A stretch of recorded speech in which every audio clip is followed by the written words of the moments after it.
Simula nang maging Senate President si Alan Peter Cayetano, nanimtampok tipo ng mga balita.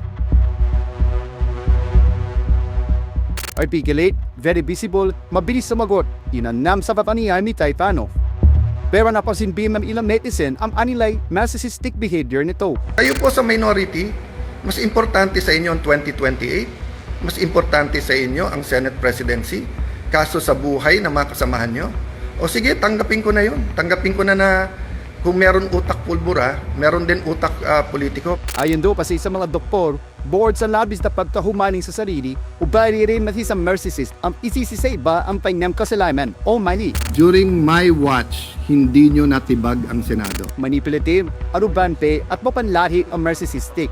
Kumpaya adat-adat wala pag pinuna, parik sa malihiklam na bagay. The Senate is under attack. Was under attack. Mataban naman pinapunayan sa medical research na isang personality disorder ang narcissism.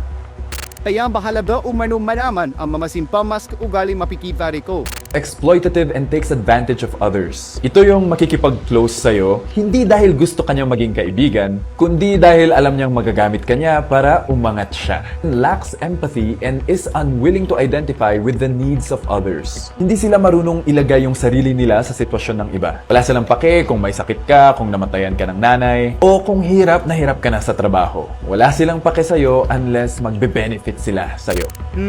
Delikado. At dapat ng pagkinatan, lalo na kung ang isang leader ay mutadlay na ugali mapagsamantala, mahilig sa over-up, at puro self-interest lang ang focus. But I don't think that dahil sa mga pabugali, nabuugat ang kawalan ng malasakit sa apwa at walang tunggam pagkarungan sa maasariling layunin.